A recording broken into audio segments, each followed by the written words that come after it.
और बात करते हैं अलीगढ़ की, जहां बकरीद की नमाज शांतिपूर्ण तरीके से पूरी हुई है। अलीगढ़ ईदगाह समेत सभी मस्जिदों में नमाज पढ़ी गई है। भीड़ को काबू करने के लिए 2 शिफ्ट में पढ़ाई गई है नमाज। इस वक्त की बड़ी खबर आ रही है, शासन की गाइडलाइन को पूरी तरीके से अमल में लाया गया है। सड़क पर नहीं हुई है नमाज, मस्जिदों और ईदगाह के अंदर नमाज पढ़ी गई है। इससे पहले कई मुस्लिम संगठनों ने सड़क पर नमाज पढ़ने का ऐलान किया था। प्रशासन से मांग की गई थी लेकिन इजाजत नहीं दी गई थी और ईदगाह में 2 शिफ्ट में नमाज पढ़ी गई है और किसी भी तरह की यहां पर कोई समस्या नहीं आई है। प्रशासन की ओर से पूरी तैनाती की गई थी और ये अलीगढ़ की तस्वीरें भी सामने आई हैं जहां पर शांतिपूर्ण तरीके से नमाज संपन्न हुई है।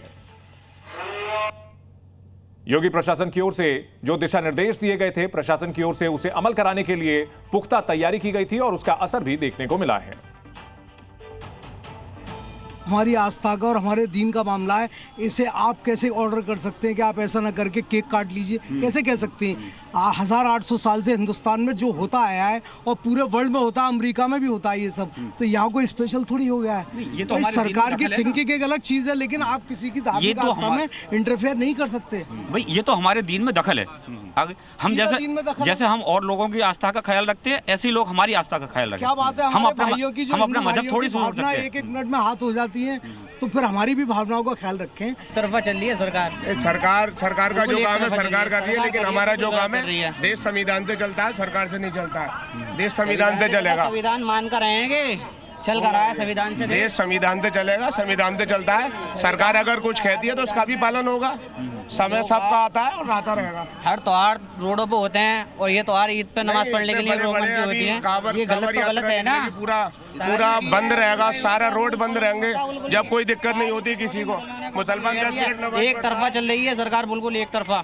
ये मतलब गाइडलाइंस आप कह रहे हैं कि आप लोगों के लिए जारी कर दिया जा रहा है, किसी और के लिए नहीं जारी किया? और क्या मुसलमानों के ऊपर किया यार, आप बिल्कुल देखते नहीं हो आप कि पहले के 15 मिनट के लिए नमाज होती है और ये रोकर आगे करते हैं। क्या मतलब इसका? होली त्योहार ये बनते हैं, इनके लिए हम हर चीज़ में राजी हैं इनके, और तो ईद पे ही ये सारी चीज़ें करते हैं। ईद के अलावा भी तो कुछ करना चाहिए ना। और ट्रैफिक नहीं लगता 15 मिनट की नमाज में, इन्हें दिक्कत हो जाती है। ये आप देखिए। कह रहे हैं कि बकरीद की जो नमाज, बकरीद का जो कुर्बानी है वो पशुओं का ना करके और उसके ये इको फ्रेंडली बनाइए। भाई जो हमारा रूल है, जो हमारी सुन्नत तरीका वो तो करेंगे ना, कि हम क्या अलग कर रहे हैं कि कहाँ आएंगे जानवर फिर हैं? जो सुन्नत तरीका वो तो चलेगा ना।